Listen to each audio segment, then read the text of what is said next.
പ്രിയപ്പെട്ട വിദ്യാർത്ഥി സുഹൃത്തുക്കളെ, കാലിക്കറ്റ് യൂണിവേഴ്സിറ്റിയിൽ BA എക്കണോമിക്സ് പഠിക്കുന്ന വിദ്യാർത്ഥികളുടെ 6th സെമസ്റ്ററിലെ ഇലക്ടീവ് പേപ്പറാണ് basic econometrics.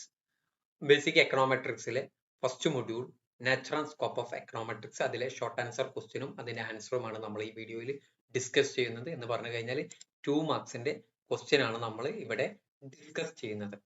First question, what is econometrics? Econometrics is the branch of economics that uses of statistical and mathematical methods to test economic theory and analyze economic data. Econometrics എന്ന് പറയുന്നത് എക്കണോമിക്സിന്റെ branch ആണ്. അതിൽ സ്റ്റാറ്റിസ്റ്റിക്കലും അതേപോലെ തന്നെ mathematical method, statistical ടൂളും mathematical മെത്തേഡും use ചെയ്തുകൊണ്ട് എക്കണോമിക് തിയറി ടെസ്റ്റ് ചെയ്യുന്നതിന് എക്കണോമെട്രിക്സ് എന്ന് പറയാം. നമ്മൾ ലോ ഓഫ് ഡിമാൻഡ് പഠിച്ചിട്ടുണ്ട്. ലോ ഓഫ് ഡിമാൻഡ് പ്രകാരം പ്രൈസ് കൂടുമ്പോൾ ഡിമാൻഡ് കുറയും. നമ്മളെ കയ്യിൽ ഡാറ്റ ഉണ്ട്. ഈ ഡാറ്റ എന്ത് ചെയ്യണം? നമ്മൾ ഈ ഡാറ്റ ഉപയോഗിച്ചുകൊണ്ട് എക്കണോമിക് തിയറി, ആ ഒരു ലോ ഓഫ് ഡിമാൻഡ് എന്ന് പറയുന്ന തിയറി നമ്മൾ ടെസ്റ്റ് ചെയ്യുന്നതിന് എക്കണോമെട്രിക്സ് എന്ന് നമ്മൾ പറയുന്നത്. അതിന് സ്റ്റാറ്റിസ്റ്റിക്കൽ ടൂളും മാത്തമാറ്റിക്കൽ മെത്തേഡും യൂസ് ചെയ്യും. It helps quantify relationship between economic variable and make prediction. നമുക്ക് എക്കണോമിക് വേരിയബിൾ തമ്മിലുള്ള റിലേഷൻഷിപ്പ് ക്വാണ്ടിഫൈ ചെയ്യാനും അതുപോലെ തന്നെ പ്രഡിക്ഷൻ നടത്താനും ഇത് സഹായകരമാണ്. What is mathematical economics? Mathematical economics എന്ന് പറഞ്ഞാൽ it involves using mathematical tools and techniques to represent and analyze economic theories and problems. Economic theories-ഉം problems-ഉം represent ചെയ്യുന്നതിന് വേണ്ടിയിട്ട് mathematical tools-ഉം technique-ഉം യൂസ് ചെയ്യുന്നതിനെ mathematical economics എന്ന് പറയുന്നത്. ഇത് clarity നൽകും, precision നൽകും, logical consistency, economic analysis-ന് ഇതൊക്കെ നൽകും. Okay, cross section data, time series data, pooled data. Pooled data മറ്റൊരു പേര് panel data.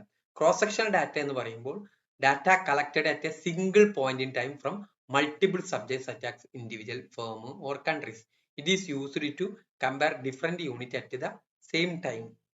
എന്ന് പറഞ്ഞു കഴിഞ്ഞാൽ ക്രോസ് സെക്ഷൻ ഡാറ്റ ഒരു സിംഗിൾ പോയിന്റിലുള്ള ഡിഫറെന്റ് സബ്ജക്റ്റിനെ കുറിച്ചുള്ള ഡാറ്റ കളക്ട് ചെയ്യുന്നതിനെ ക്രോസ് സെക്ഷണൽ ഡാറ്റ എന്ന് നമ്മൾ പറയാം. കുറെ ഇൻഡിവിജ്വൽ എടുത്ത് അവരുടെ ഇൻകം കളക്ട് ചെയ്യണം എന്ന് പറഞ്ഞാൽ ഈ സമയത്തുള്ള income, that is a single point of ടൈമുള്ള ഇൻകം നമ്മൾ ഒരു 100 ആളുകൾ എടുത്തിട്ട് കളക്ട് ചെയ്യുകയാണെങ്കിൽ അതിനെ ആ ഡാറ്റ ക്രോസ് സെക്ഷണൽ ഡാറ്റ എന്ന് പറയാം. It is used to compare different unit at the same time. Different unit നമ്മൾ എന്ത് ചെയ്യുന്നത് ഇതിൽ യൂസ് ചെയ്യുന്നത് സെയിം ടൈമിൽ തന്നെ. ഇതിനെ എന്ത് പറയാം? ക്രോസ് സെക്ഷൻ ഡാറ്റ എന്ന് പറയാം. എന്നാൽ time series data it consist of observation of variable or different time പീരീഡിൽ. ഒരു ഡിഫറെന്റ് ടൈം പീരീഡിൽ ഏതെങ്കിലും ഒരു വേരിയബിളിനെ കുറിച്ചുള്ള ഡാറ്റ എടുക്കുകയാണെങ്കിൽ അതിനെ ടൈം സീരീസ് ഡാറ്റ എന്ന് പറയും. Monthly inflation rate or yearly GDP. It is useful for analysing trends and forecasting. ഇത് ട്രെൻഡ് എന്ത് ഫോർകാസ്റ്റിംഗ് ചെയ്യാനും ഇത് യൂസ്ഫുൾ ആണ്. പൂൾഡ് ഡാറ്റ എന്ന് പറയുന്നത് ക്രോസ് സെക്ഷൻ ഡാറ്റയും ടൈം സീരീസ് ഡാറ്റയും കമ്പൈൻ ചെയ്ത ഡാറ്റ എന്ന് പറയാം. പൂൾഡ് ഡാറ്റ എന്ന് നമ്മൾ പറയാം. ഓക്കെ, ഇതാണ് നമ്മൾ എന്ത് ചെയ്യുന്നത്, ഇതിനെ പൂൾഡ് ഡാറ്റ. ഇപ്പൊ നമ്മൾ എടുക്കുകയാണ് 10 ആളെ ABC, അയാളുടെ ഇൻകം നമ്മൾ എടുക്കുകയാണെങ്കിൽ ഇൻകം 1000, ഈ മാസത്തിലെ ഇൻകം 1000, അങ്ങനെ രണ്ടാമത് 2000, 3 1500. ഇതെന്താണ്? Cross section data.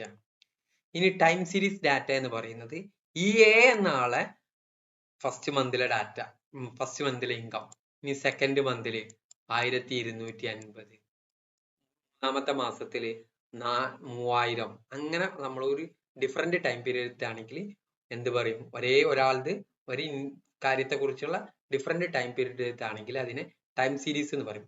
എന്നാൽ പൂൾഡ് ഡാറ്റയിൽ പാനൽ ഡാറ്റ എന്ന് പറയുന്നത് ഇത് രണ്ടും കൂടി ചേർന്നത്. അപ്പൊ നമ്മൾ എന്ത് ചെയ്യും? B എന്ന ആളെ രണ്ടാമത്തെ മാസത്തിലെ ഇൻകം 2200, 1800. ഇതെന്താണ്? ഡിഫറെന്റ് ടൈം പീരീഡിലെ ഡിഫറെന്റ് ഇൻഡിവിജ്വലിന്റെ ഡാറ്റകളുണ്ട്. അതിനെ പൂൾഡ് ഡാറ്റ എന്ന് പറയും. ഇതാണ് ഫസ്റ്റ് മൊഡ്യൂളിൽ നമുക്ക് പഠിക്കാനുള്ളത്. Okay, thank you.